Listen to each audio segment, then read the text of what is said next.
وعن ابن مسعود رضي الله عنه قال قال رسول الله صلى الله عليه وسلم إذا كنتم ثلاثة فلا يتناجى اثنان دون الآخر حتى تختلطوا بالناس من أجل أن ذلك يحزنه. متفق عليه واللفظ لمسلم. هذه الأحاديث كلها تتعلق بالآداب الشرعية التي أراد المؤلف بيانها في هذا الباب. الأول فيما يتعلق بالاختلاط والمناجاة، بين صلى الله عليه وسلم أنه لا يجوز للثلاثة إذا كانوا في. الحمد لله رب العالمين، والصلاة والسلام على أشرف الأنبياء وسيد المرسلين نبينا محمد وعلى آله وصحبه أجمعين، أما بعد، فسبحانك اللهم لا علم لنا إلا ما علمتنا إنك أنت العليم الحكيم. اللهم علمنا ما ينفعنا وانفعنا بما علمتنا وزدنا علما نافعا وعملا صالحا یا رب العالمین۔ محترم بھائیوں، معزز ساتھیوں اور ہماری ماں اور بہنوں، سابقہ درس میں درس نمبر 10 میں ایک نئی حدیث میں نے پیش کی، ابن عباس رضی اللہ عنہما کی حدیث، جس میں آتا ہے کہ نبی صلی اللہ علیہ وسلم نے اس شخص کے بارے میں کہا جس نے اپنے بیوی سے حیض کی حالت میں ہم بستری کیا کہ 1 دینار یا آدھا دینار صدقہ کرے۔ اس حدیث کی تخریج میں بات اختصاراً میں نے یہ بیان کیا کہ ابن عباس رضی اللہ عنہما سے 2 راوی روایت کرتے ہیں، ایک مقسم اور دوسرے عکرمہ۔ مقسم پر اختلاف ہے، 3 قسم کے اختلافات ہیں۔ کچھ لوگ مرفوعاً روایت کرتے ہیں، نبی صلی اللہ علیہ وسلم تک پہنچاتے ہیں، اور کچھ قسم یہ موقوفاً روایت بیان کرتے ہیں، یعنی ابن عباس رضی اللہ عنہما کا قول ہے، اور کچھ لوگ مقسم سے ڈائریکٹ نبی صلی اللہ علیہ وسلم سے روایت کرتے ہیں، یعنی مرسل روایت۔ اب میں عکرمہ رضی اللہ عنہ کی روایت اختصاراً بیان کر رہا ہوں۔ ان سے بھی اختلاف، ان پر بھی اختلاف ہے، 2 قسم۔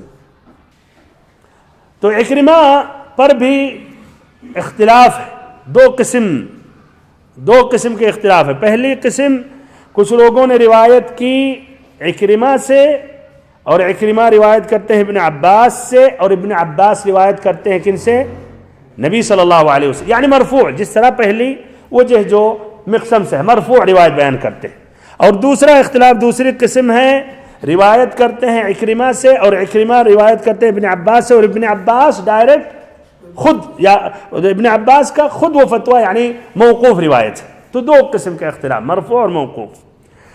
پہلا جو قسم مرفوع ہے، اس کی روایت النسائی نے سنن الکبریٰ میں کی ہے، مجلد 8 پیج نمبر 232 حدیث نمبر 9065۔ امام احمد نے اپنی کتاب المسند میں مجلد 5 پیج نمبر 9، مجلد 5 پیج نمبر 399۔ بہرحال یہ پہلا وجہ۔ دوسرا جو وجہ ہے موقوف، اس کی روایت النسائی نے کی ہے سنن الکبریٰ میں، مجلد 8 پیج نمبر 230 حدیث نمبر 9054۔ اب یہ ختم ہو گیا تخریج۔ اب بھائیو، حدیث کے بارے میں حکم کیا ہے؟ سب سے زیادہ ہمیں یہ، اس مسئلے میں ہم اہل علم جو اس کے ماہرین ہیں انہیں پر ہم اعتماد کریں گے، ان کی بات لے لیں گے۔ اس میں اختلاف میں نے ذکر کیا، کئی طرح اختلاف ہیں۔ ابو حاتم نے بھی ان اختلافات کی طرف اشارہ کیا کتاب العلل میں۔ اور اب اقوال اہل علم کیا ہے ان حدیث کے بارے میں؟ 4 اقوال ہیں بھائیو، ابھی بھی اختلاف باقی ہے۔ ایک فریق کہتا ہے کہ یہ حدیث مضطرب ہے۔ مضطرب معنی کیا؟ حدیث ضعیف کی ایک قسم ہے۔ اگر اختلافات حدیث میں اتنے ہیں، اسانید میں اختلاف ہے، متن میں اختلاف ہے، اور آپ کسی ایک کو صحیح نہیں قرار دے سکتے ہیں، تو اہل علم کہتے ہیں مضطرب ہے، اضطراب، یعنی مختلف طریقوں سے، مختلف وجوہات، مختلف کیفیات سے منقول ہیں، اور کسی ایک کو راجح قرار دینا ناممکن ہے، تو کہا جائے گا حدیث مضطرب ہے، ضعیف اور ختم، اس پر عمل نہیں کیا جائے گا۔ یہ جیسے ابن عبد البر کہتے ہیں، تو کہتے ہیں سند میں بھی اضطراب ہے، متن میں بھی اضطراب ہے۔ سند میں تو واضح ہو گئی بات ہے کہ نہیں، کوئی مرفوع روایت کر رہا، کوئی موقوف کر رہا، اور کوئی مرسل۔ اچھا، متن میں کوئی بتا سکتا ہے کہ کیا اختلاف ہے، کیا اضطراب ہے؟ غور کریں، ہاں آپ کے سامنے جواب موجود ہے۔ متن میں کیا ہو سکتا ہے؟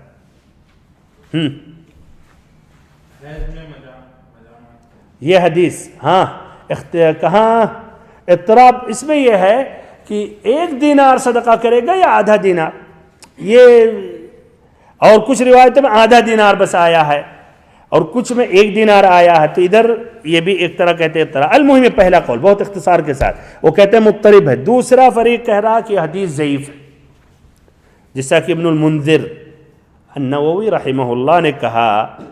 النووی یہ صحیح امام مسلم کہ یہ کیا ہے شارح، ان کی شرح لکھے ہیں، مختصر شرح ہے.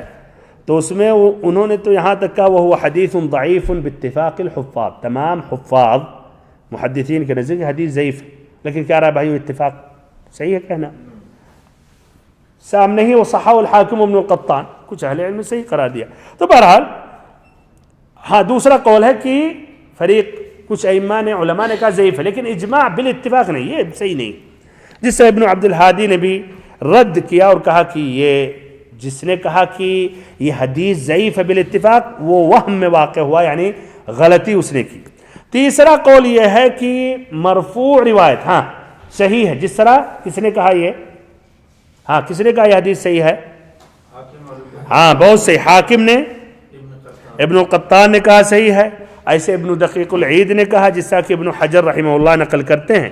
تو کچھ اہل علم نے کہا یہ روایت صحیح ہے، اور اس میں کہتے ہیں یہ طریق عبد الحمید ابن عبد الرحمن جو روایت کرتے ہیں مقسم سے، جو روایت کرتے ہیں ابن عباس سے، جو روایت کرتے ہیں نبی صلی اللہ علیہ وسلم سے، جس کی تخریج میں نے شروع میں کی. چوتھا قول کہ یہ روایت مرفوعاً صحیح نہیں ہے بلکہ موقوفاً ابن عباس رضی اللہ عنہما تک صحیح ہے. یعنی ابن عباس رضی اللہ عنہما کے قول ان سے ثابت ہے، ان کا ارشاد اور صحیح ہے، یعنی وہاں تک سند صحیح ہے. اس لفظ سے یتصدق بدینار او نصف دینار. اور ان چاروں میں سے بھائیو کیا صحیح ہے؟ یہ حدیث مضطرب ہے یا ضعیف ہے یا مرفوعاً والی حدیث صحیح ہے یا موقوف والی صحیح ہے اور مرفوعاً صحیح نہیں ہے. تو چوتھا جو قول ہے یہی اقرب راجح ہے کہ یہ حدیث مرفوعاً نبی صلی اللہ علیہ وسلم سے ثابت نہیں ہے، ابن عباس رضی اللہ عنہما سے ثابت ہے. تو ابن عباس کا وہ قول اور اجتہاد ہے، نہ کہ نبی صلی اللہ علیہ وسلم کا. ادھر بھائی رک رہا ہوں، کیا فرق پڑے گا کہ یہ ثابت ہے نبی صلی اللہ علیہ وسلم سے یا نہیں؟ نبی صلی اللہ علیہ وسلم ثابت نہیں ہے تو ابن عباس سے ثابت ہے. کیا فرق پڑنے والا آگے جا کر مسئلے اور احکام میں، یا کوئی فرق پڑنے والا نہیں؟ بہت فرق پڑنے والا. کیا فرق پڑنے والا؟ بہت صحیح. اور اگر ابن عباس رضی اللہ عنہما سے ہے تو ادھر اب پھر الگ مسئلہ دیکھا جائے گا اور اہل علم کے اقوال کی روشنی میں. بہرحال لیکن الاصل واجب تو نہیں ہوگا امت پر، جو واجب ہے جن کی اتباع، جن کا حکم وہ نبی صلی اللہ علیہ وسلم. اچھا پھر اس کے بعد صحابہ والا کہ اس کے اندر بھی بہت سے مسئلے میں دیکھا جائے گا. اگر صحابی نے یہ اجتہاد کیا، کسی نے مخالفت نہیں کی اور اس مسئلے میں کوئی حدیث ہے ہی نہیں تو لے لیا جائے گا. لیکن یہاں اب یہ مسئلہ اب یہ آئے گا، ابن عباس سے ثابت ہے لیکن کوئی چیز کفارہ کہنے کی بات آ رہی ہے تو کیا یہاں یہ صحابی کا قول واجب ہو گیا ہم پر؟ یہاں الگ مسئلہ ہو گیا. اگر وہ کوئی فتویٰ دیتے، عام فتویٰ کہ ایسا کرنے سے یہ حکم لاگو ہو گیا تو مختلف ہو گیا. لیکن یہاں ایک طرح ایک تشریع ہے، ایک اضافی حکم ہے، ایک مال نکالنے کا حکم ہو گیا. تو کیا ابن عباس رضی اللہ عنہما کا یہاں واجب ہو جائے گا یہ اجتہاد؟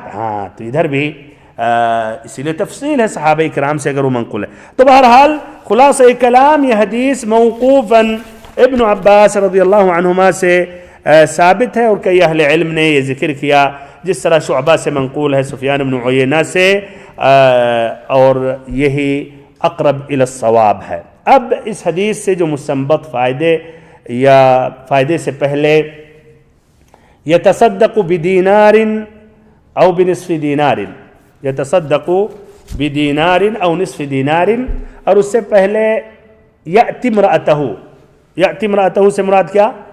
اپنی بیوی سے. یہ بھی کنایت ہے، آنا یعنی مراد ہم بستری کرنا. اچھا دینار بھائیو اس کی مقدار کیا ہے؟ دینار یہ اکثر ذکر آتا ہے. چلیے اختصاراً دینار جو اسلامی جو دینار ہے، ایک دینار ایک سکے کا 4 اور ربع 4.25 گرام سونا ہوتا ہے. تو اس طرح اگر حساب لگایا جائے آج کل تقریباً سونے کا کتنا بھاؤ ہے؟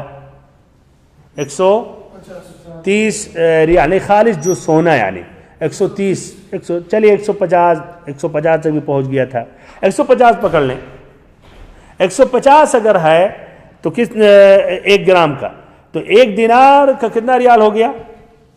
ہاں سب سے پہلے کون جواب دے رہے ہیں؟ 4.25، ہاں تو 600 کتنا؟ 600، ہاں بھائی 4.25،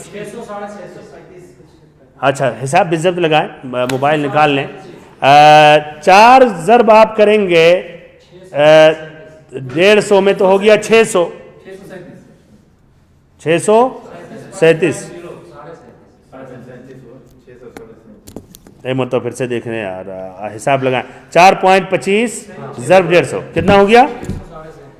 637، اچھا 37.5 یہ ریال ہو گیا، ہاں 37.5 ریال۔ اگر روپیے میں دیکھیں تو اس طرح تقریباً 1000 کے اوپر ہو گیا، 1200 روپیہ انڈین روپیہ۔ اچھا تو بہرحال یہ دینار کے بارے میں۔ اب اس حدیث سے جو مستنبط فائدے بیان کر رہا ہوں، پہلا فائدہ یہ سابقہ حدیثوں میں گزر گیا، لیکن اس حدیث میں بھی اس بات کی تاکید ہے کہ حائضہ عورت سے جماع کرنا حیض کی حالت میں یہ کیا ہے؟ حرام، اور اس کی دلیل قرآن مجید کی آیت وَيَسْأَلُونَكَ عَنِ الْمَحِيضِ قُلْ هُوَ أَذًى فَاعْتَزِلُوا النِّسَاءَ فِي الْمَحِيضِ وَلَا تَقْرَبُوهُنَّ حَتَّى يَطْهُرْنَ، یہاں تک کہ ادھر دیکھیں حَتَّى يَطْهُرْنَ فَإِذَا تَطَهَّرْنَ، تو کیا مراد ہے؟ یہاں تک کہ پاک ہو جائے، جب پاک ہو جائیں تو جہاں سے اللہ نے حکم دیا آؤ۔ اہل علم کہتے ہیں حَتَّى يَطْهُرْنَ یعنی حیض کا خون رک جائے، فَإِذَا تَطَهَّرْنَ جب غسل کر لیں، جب وہ غسل کر لیں۔ اچھا تو یہ حرام ہے، لیکن اب سوال یہ ہے کہ اگر کسی نے حیض کے دوران اس نے ہم بستری کیا تو کیا اس پر کفارہ واجب ہے؟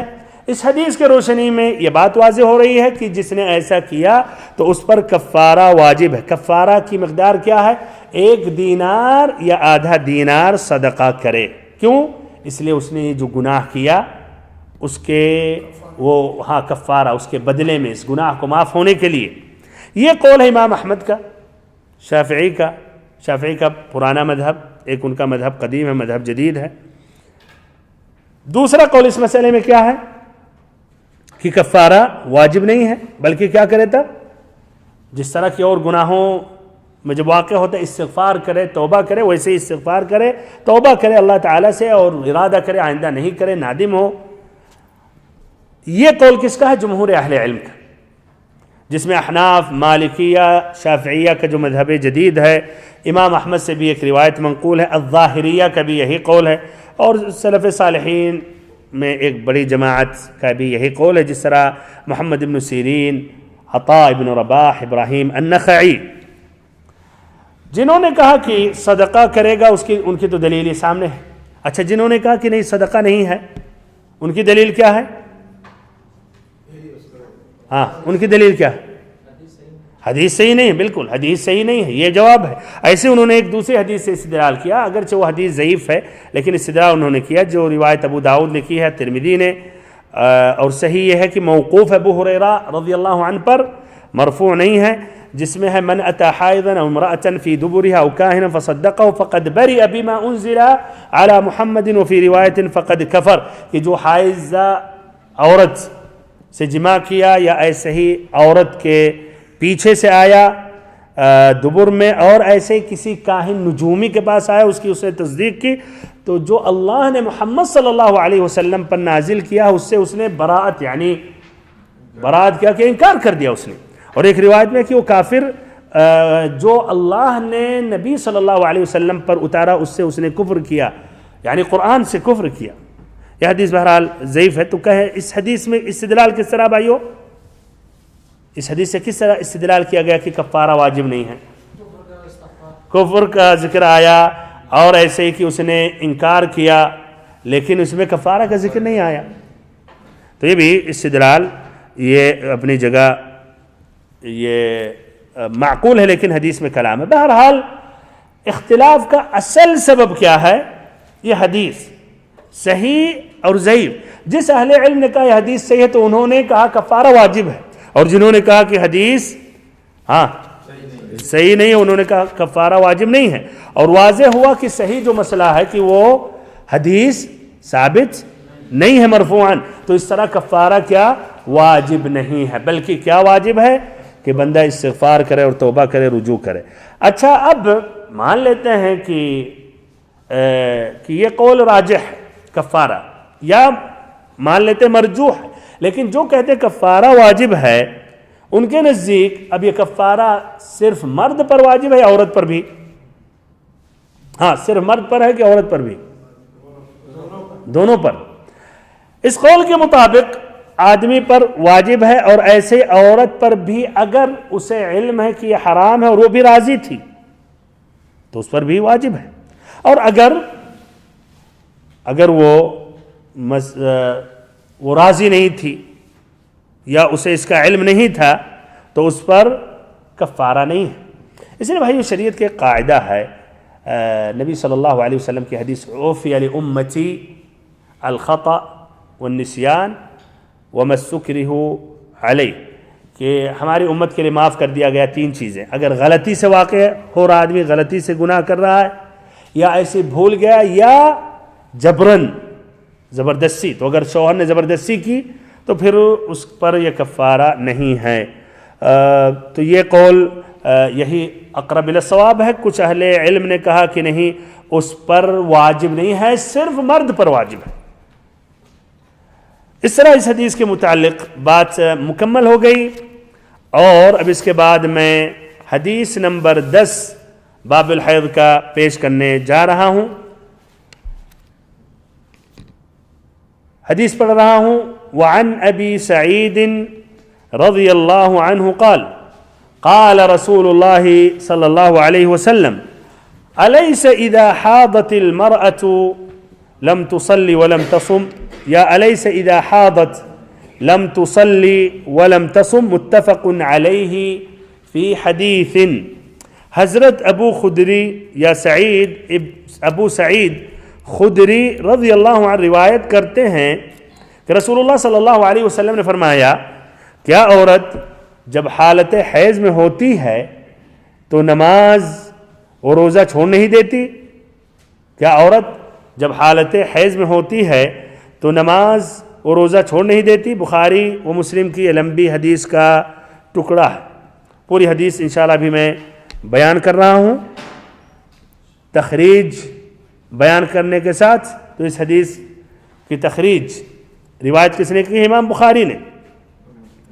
مجلد یا پیج نمبر 53 میں حدیث نمبر 304 کتاب الحیض باب ترک الحائض الصوم. غور سے باب سن لیں، بہت ہی ضروری ہے بھائیو، توجہ چاہ رہا ہوں. سبحان اللہ. اور اس سے واضح ہو رہا ہے کہ امام بخاری کتنے دقیق تھے، اور ان کی سمجھ حدیث میں کتنا یہ عمدہ، اور باب جو باندھتے تھے ایسے ہی کیف متفق نہیں، اس کے اندر بھی بہت سی گہرائیاں ہوتی ہیں. پھر سے اس طرح میں ابھی بتا رہا ہوں اور پھر بعد میں جا کر اس کی وضاحت کروں گا. پھر سے حدیث کا ترجمہ کیا ہے؟ کیا عورت جب حالت حیض میں ہوتی ہے تو نماز و روزہ کیا چھوڑ نہیں دیتی؟ کتنے کا ذکر؟ نماز اور روزے کا ذکر ہے، 2 چیزیں کا ذکر ہے کہ چھوڑ دیتی ہے کہ نہیں. اچھا، اس کی روایت امام بخاری نے کی ہے، پیج نمبر 53 حدیث نمبر 304 کتاب الحیض باب. توجہ چاہتا ہوں، باب کیا ہے؟ باب ترک الحائض الصوم، کہ حائض عورت روزہ ترک کر دیتی ہے. حدیث میں جب نماز کا بھی ہے تو کیوں نہیں انہوں نے کہا باب ترک الحائض الصلاۃ والصوم؟ بعد میں یہ سوال کروں گا، اس وقت جواب دیجیے گا. لیکن ادھر بس اتنا چاہ رہا ہوں کہ صلاۃ کا ذکر انہوں نے نہیں کیا، صرف الصوم کا کیوں ذکر کیا. اچھا، بہرحال یہ امام بخاری روایت کرتے ہیں اپنے شیخ سعید ابن ابی مریم سے، جو روایت کرتے ہیں محمد ابن جعفر سے، جو روایت کرتے ہیں زید ابن اسلم سے، جو روایت کرتے ہیں عیاض ابن عبداللہ سے، جو روایت کرتے ہیں ابو سعید الخدری سے. کہتے ہیں ابو سعید الخدری رضی اللہ عنہ خرج رسول اللہ صلی اللہ علیہ وسلم فی اضحى او فی فطر الى المصلی، کہ نبی اکرم صلی اللہ علیہ وسلم عید الفطر میں یا عید الاضحیٰ میں عیدگاہ کو نکلے، فمر علی النساء، تو خطبہ کے بعد عورتوں کی طرف بھی گئے، عورتیں پیچھے رہتی ہیں، فقال، تو آپ نے وہ تقریر دی اور کہا یا معشر النساء تصدقنا، اے عورتوں کی جماعت صدقات و خیرات کا اہتمام کرو، فإنی رأیتکن اکثر اہل النار، اس لیے کہ ہم نے تمہیں جہنم میں زیادہ مقدار میں، زیادہ تعداد میں دیکھا، یعنی آدمیوں کی بنسبت۔ فقلنا وبما یا رسول اللہ، عورتوں نے پوچھا، اور یہ دیکھیں نبی اکرم صلی اللہ علیہ وسلم کا اخلاق کتنا اونچا کہ انہوں نے پوچھا اور آپ صلی اللہ علیہ وسلم جواب دینے لگے، ایسا نہیں کہ نہیں پوچھ سکتی ہیں، اور ایسا ہوتا ہے آج بہت سے جو عالم ہوں کہ نہیں سوال مجال نہیں، آپ نہیں کر سکتے، اور یار بھائیو اس بات کی علامت ہے کہ وہ ان کی جو بات ہے وہ اس میں وہ کیا وہ انہیں شک ہے کہ غلط بول رہے ہیں اور پکڑ سکتے ہیں لوگ، دلیل کے اعتبار سے، برہان کے اعتبار سے وہ کمزور ہیں، اسی لیے وہ کیا سوال کر ہی نہیں سکتے۔ عام بات کیا عالموں سے سوال کو، یا کہتے ہیں بعد میں ہم سے آ کے ملیے آفس میں، ہم سوال کیجئے گا، کون سی بات ہے، سب کے بیچ میں آپ درس دے رہے ہیں، یار کنفیوز ہو گیا پوچھنے میں، پوچھنا چاہیے، اگر آپ کو علم ہے تو الحمدللہ جواب دے، نہیں علم ہے کہیں اللہ عالم، پھر بعد میں تحقیق کر کے پھر بعد میں جواب دے دیں۔ اچھا تو بہرحال تو آپ صلی اللہ علیہ وسلم نے کہا یا معشر النساء تصدقن فإنی رأیتکن اکثر اہل النار، فقلنا وبما یا رسول اللہ، کی آخر میں کیا وجہ ہے؟ اللہ اکبر، دیکھیں ان کا حرص صحابیات کا، تو اس پر آپ نے کہا تکثرن اللعن وتکفرن العشیر، کہ تم لوگ لعنتیں، گالی گلوچ بہت زیادہ تم بکتی ہو، اور ایسے ہی خاوند کی ناشکری کر بیٹھتی ہو، ایسے ہی پھر آپ نے کہا ما رأیت من ناقصات عقل ودین اذهب للب الرجل الحازم من احداکن، کہ تم جیسے ناقصات عقل اور دین، عقل میں بھی کمی، دین میں بھی کمی، تب بھی وہ عقل مند آدمی مضبوط اس کے عقل کو بھی لے بیٹھتی ہو، یعنی اس کو متاثر کر لے جاتی ہو اور اس پر تمہارا داؤں چل جاتا ہے۔ اچھا تو یہ اس کے بعد بھی انہوں نے پھر سوال کیا، کہا وما نقصان دیننا وعقلنا یا رسول اللہ، کہ ہمارے دین اور عقل کا نقص کس طرح ہے؟ تو آپ صلی اللہ علیہ وسلم نے کہا الیس شہادت المرأة مثل نصف شہادت الرجل، کیا عورت کی گواہی آدمی کی آدھی گواہی کی طرح نہیں ہے؟ یعنی دو عورتوں کی گواہی ایک آدمی کی گواہی کے برابر؟ قلنا بلى، تو انہوں نے کہا کہ ہاں ضرور اے اللہ کے نبی صلی اللہ علیہ وسلم۔ تو کہا فذلك من نقصان عقلها، تو یہ عقل کی یہ نقص اس اعتبار سے ہے، طبعا اس سے مراد نہیں کہ ہر آدمی اور ہر عورت سے ہوشیار ہوتا ہے، نہیں، فی الجملہ اجمالی طور پر لا شک، آپ دیکھیں گے ہر علم میں، ہر میدان میں آدمی آگے ہوتے ہیں، اللہ تعالیٰ نے ایسے ہی بنایا ہے بھائی، اس کا معنی نہیں کہ عورتوں کی طرف تنقیص کی جا رہی ہے، ہرگز نہیں، خلقت اب بہت زمانے میں بھی فرق ہے، کچھ زمانہ اور زمانوں سے بہتر ہے، جگہ میں کچھ جگہ دوسرے جگہ سے بہتر ہے، لوگوں میں بھی کچھ لوگ دوسروں سے بہتر ہے، یعنی انبیاء رسول ہم عام آدمیوں کی طرح ہیں، اس میں اہل علم ہے دوسروں سے افضل ہے، تو اس میں کوئی عیب کی بات نہیں ہے، اللہ تعالیٰ نے ایسے ہی پیدا کیا ہے، اور اللہ تعالیٰ کی یہی تخلیق، یا اللہ تعالیٰ نے ایسا چاہا اور اللہ تعالیٰ کی یہ حکمت ہے، تو اس میں نقص کی نہیں ہے بھائیو۔ تو بہرحال فذلك من نقصان عقل الیس اذا حاضت لم تصلی ولم تصم، پھر کہا ایسے ہی اگر جب حیض کا خون آتا ہے تو نماز نہیں پڑھتی ہے اور ایسے ہی نماز روزہ چھوڑ نہیں دیتی، تو کہا کہ ہاں، تو اس پر آپ نے کہا فذلك من نقصان دین، تو یہ مراد ہے نقصان دین سے۔ یہ امام بخاری کا لفظ ہے، اور امام مسلم نے بھائیو انہوں نے اسناد بیان کیا اور متن نہیں بیان کیا، پیج نمبر 51 حدیث نمبر 80 132، حدیث نمبر 80 اور ایک خاص نمبر 132، کتاب الایمان، باب بیان نقصان الایمان بنقص الطاعات۔ پھر انہوں نے حوالہ دیا ایک دوسری حدیث ابن عمر رضی اللہ عنہما کی حدیث، جس کا نمبر ہے 79، حدیث نمبر 79، اور پھر ایسے 132 اس میں آتا اما نقصان العقلی فشہادت امرأتین تعدل شہادت رجل، عقل کا نقصان اس اعتبار سے کہ 2 عورتوں کی گواہی ایک آدمی کی گواہی کے برابر ہے، فہذا نقصان العقلی، وتمکث اللیالی ما تصلی، کئی راتیں نمازیں نہیں پڑھتی ہیں، وتفطر فی رمضان فہذا نقصان الدین، اور ایسے رمضان میں افطاری کرتی ہے تو یہ نقصان دین سے یہ مراد ہے۔ اب اس حدیث کا ترجمہ واضح ہو جانے کے بعد اس میں جو الفاظ ہیں جس کی وضاحت، تو الیس اذا حاضت المرأة، یہ الیس یہ استفہام ہے، لیکن استفہام سے مراد ادھر کیا ہے؟ تقریر، ثابت کرنا، نہ کہ انکار کرنا۔ ایک ہوتا ہے استفہام انکار، ہاں کہ کیا تم یہ کر بیٹھے، مراد یعنی کیوں کیے، اور ایک ہوتا ہے تقریر یعنی ثابت کرنے کے لیے، کیا ایسا نہیں کہ جب عورت کو حیض لاحق ہوتا ہے یا حیض کے ایام ہوتے ہیں تو نماز چھوڑ دیتی ہے، تو یہ استفہام تقریر، جواب واضح کہ ہاں۔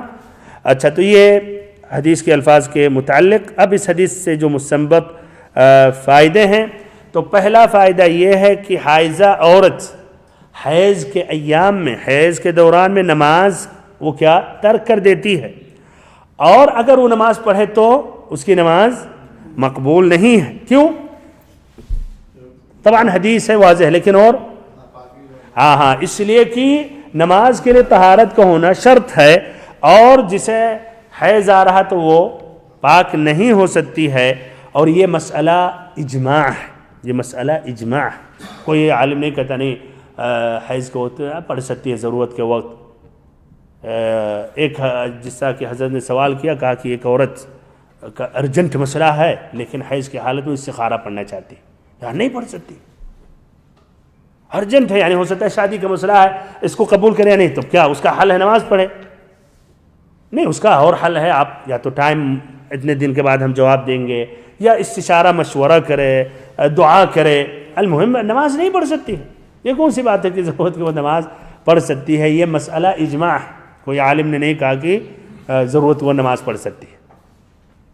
دوسرا مسئلہ اس حدیث سے جو مستنبط ہے وہ ہے کہ حائضہ عورت حیض کے ایام میں، حیض کے دوران کیا روزہ ترک کر دیتی ہے، اور اگر وہ روزہ رکھے تو قبول اس کا روزہ نہیں ہوگا، اور یہ بھی مسئلہ اجماع ہے، یہ مسئلہ اجماع ہے۔ اب وہ سوال ذکر کر رہا ہوں جس کا جواب آئندہ آج سے طلب کروں گا، امام بخاری نے کیوں ادھر باب جب باندھا تو کہا باب ترک الحائض الصوم، جبکہ حدیث میں آتا ہے کہ وہ روزہ نماز دونوں ترک کر دیتی ہے، تو کیوں انہوں نے جب باب باندھا تو باب ترک الحائض الصوم کا ذکر کیا، روزے کا ذکر نہیں کیا، جبکہ دونوں کا حکم ایک ہی ہے۔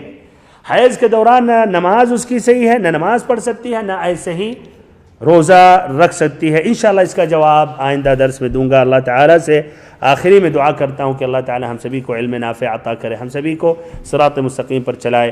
وصلی اللہم وسلم وبارک ونعم علی عبدک ورسولک محمد۔